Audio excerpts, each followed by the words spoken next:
If you've been struggling to connect after a period of disconnection, then by the end of this video, we'll give you some tips as to how you can reestablish that connection of intimacy with your partner. Yeah, I love this. Yeah. Practical steps, baby. Practical Give steps. them what they want. Yeah. Because maybe, like we had recently, you've gone through a period where you're just not connecting physically, not connecting intimately in the way that you know that you can, the way you know that you want to, in the way that you know you deserve in your relationship, for whatever reason. Yeah, and this can come from a lot of different factors, right? It could be that you're both working, you have opposite schedules. Maybe a person's traveling a lot. Maybe you're both traveling a lot. Or maybe the overwhelm and stress of everyday life has actually just kind of taken you out of your sexual desires because you're exhausted or you're tired or you've got kids that are taking your attention.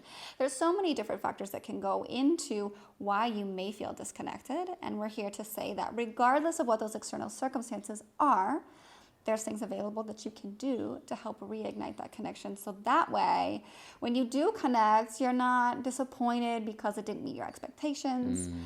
You don't feel dissatisfied because you didn't have enough time.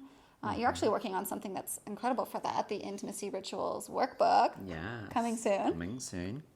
That will help no matter the amount of time that you have available. There's Yes. something that you can do to connect intimately. Yeah. Whether it's 5 minutes, 10 minutes, 15, or over 2 hours you have to enjoy intimacy, there's something in there for you.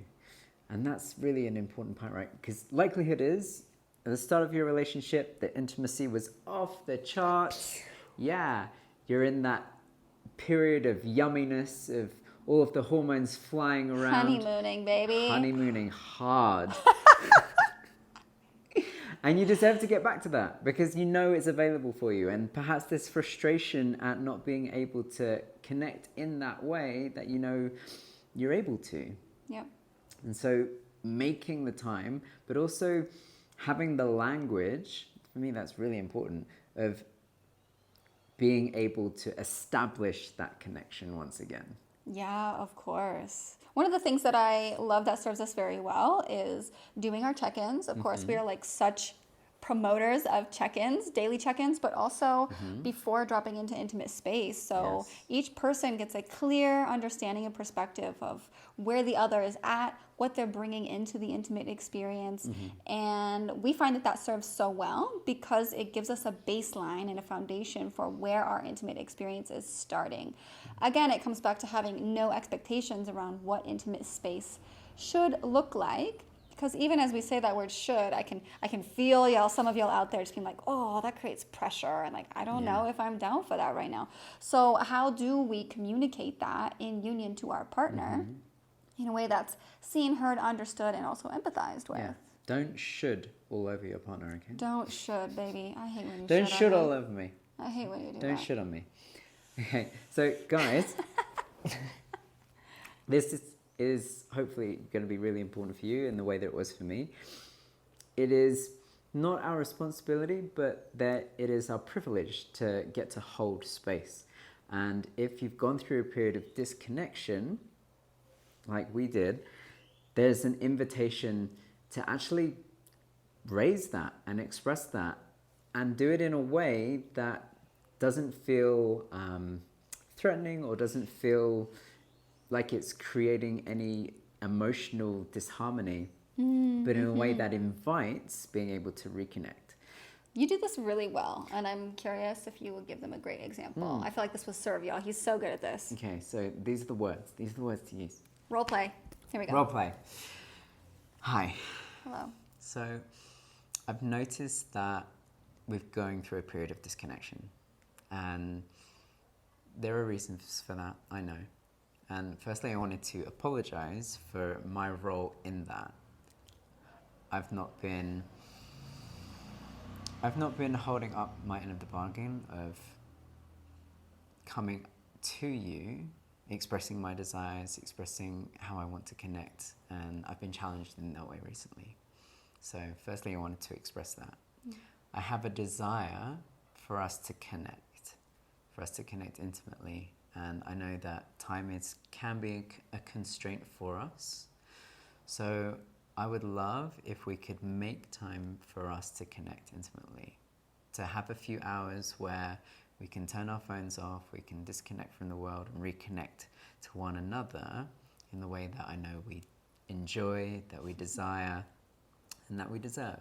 And I was wondering if that would be something you'd be interested in experiencing with me, and for there to be no expectation of what that looks like. For us really to just spend time with each other and to see where that goes. No expectation. Is that something that you'd be open to? Yes! Yes! Panties dropping, heart opening. It's so beautiful. The thing that I love about the way that you express that is there's two parts, right? One is like, I love that you take accountability for your role and your busyness and the, I suppose, like, what am I looking for? Like lack of pursuit in bridging that gap. Yeah, well, what I noticed in our experience was I had this lack of wanting to take action, because the mentality was, well, if she wants to connect with me, then she'll take action. How many of y'all have thought like that? Right? Men and It's not women out helpful. there. It's like, not helpful. Meanwhile, I'm sitting here like, if he wants it, he'll come get it. Right. So we're both stuck in the same mentality. Yeah. And whilst I could wait for my partner to step into that role and take action, really, if we're thinking about it in a sense of polarity, it's the invitation and the opportunity and the privilege of the masculine, whoever wants to adopt that role, of really taking action and taking charge of that and penetrating the world with desire. And so that was the big switch for me of going, oh, okay, if this is something that I want, then it's up to me to own that. Yeah. Rather than wait for you to do that. Yeah, I love that. I love that you like kind of take ownership of that and of like your role in that, right? I could have done the same, ladies. I could have done the same. Hey, I recognize that you've had a desire to connect over the last couple of days, and we just haven't been able to make it work. I would love to know how we can create an intention so that we're able to actually meet when we say we want to meet and drop into intimate space, rather than, there's so many different ways that we can show up and communicate that. And what I notice and love about your delivery is that it's empathetic. There's a piece of self-responsibility and ownership in that. And there's also an invitation as a unit, right? As a couple, to figure out how we can make it work. So there's no projection, there's no blaming, there's no finger pointing, anything like that. It's all a curious inquiry, in my opinion, into noticing where there's disconnection and wanting to figure it out together. Yes, and then the next part of that is really honoring that commitment. Yes. So, okay, we create a date and a time, and we know what it looks like. And if you've got kids, maybe you get a sitter, or, you create the container for it. The next important step is to commit to it, baby. Because if it's important to you, you will make that time. And the likelihood is it is important to you. And it's important to your partner. I feel like sometimes that can be part of the disconnect. It's like, oh, but it's important to me, but it doesn't feel like it's important to them, because if it was, then they would have brought it up already. It's like, not if you're both in that mindset. Yeah. It's different to be the one that feels like they're always nagging for attention and nagging for their needs. And God bless your needs. Of course, you deserve to have them met. And we really, truly believe that there is an effective way to communicate that to your partner, to where they want to offer that to you, because they can empathize and understand where you're coming from. It doesn't come from a place of attacking for lack of your needs being met. Yeah. And doesn't emotionally blackmail the other into making them feel that they need to satisfy needs. So using language, the ability to communicate effectively, to bridge that gap so that you can return to that depth of intimacy, that depth of connection that you desire, you deserve. I love that. So we've got step one is really just having the awareness that, wow, we're feeling disconnected, right? There might be some of you out there that have, now that it's all of a sudden just landing for you. That's like, That's what it is. It's that I've been feeling disconnected intimately from my partner. Okay, then step 1 is going to be communicating that effectively to your partner. Step 2 is like creating a container or creating agreements that you both are going to commit to and abide by in order to bridge that connection. And then having zero expectations. Zero expectations, step number 3. This is so important. It's not needing the time in intimacy to go a certain way, to look a certain way, to end a certain way, but to just spend that time together.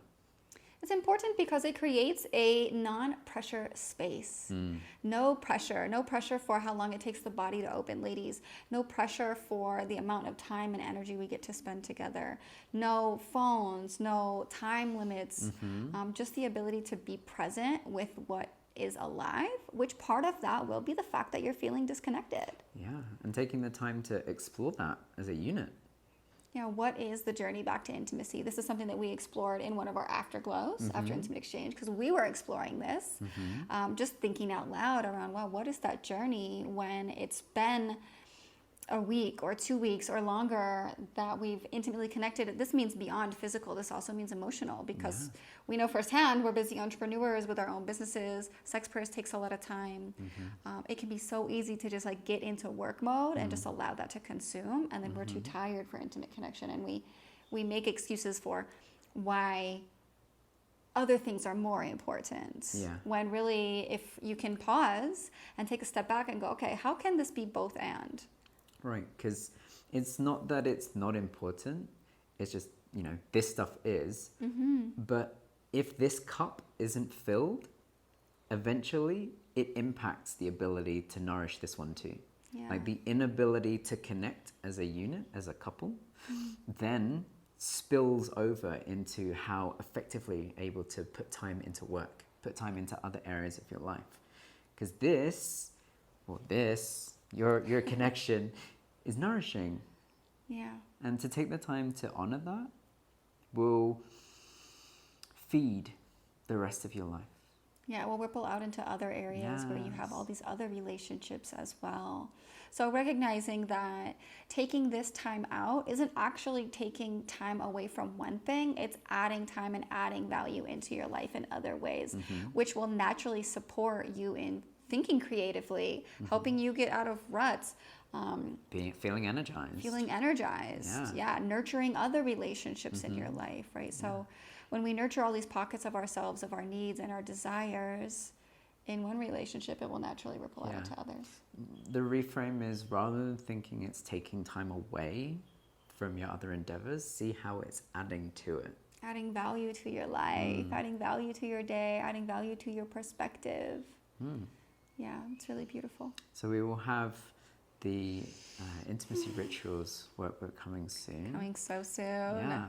I can't wait to give this to you. Yeah. And this is stuff that we share in our couples coaching containers.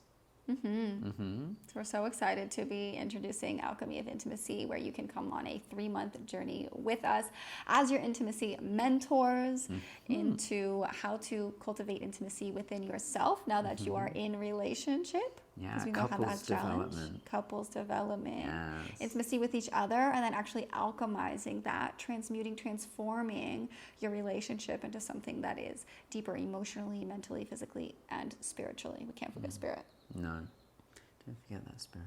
Don't forget it. Don't forget it. It's there. I feel complete with that. Yes, I hope that this has served you. Please let us know in the comments. Message us directly. Like, if you have questions, let us know how this is landing for you. And if you want access to more amazing resources, we have those for free in our community. You can visit the link down below to join. It's absolutely free. We'll just ask you what your love language is. Mine's physical touch. Mine's physical touch.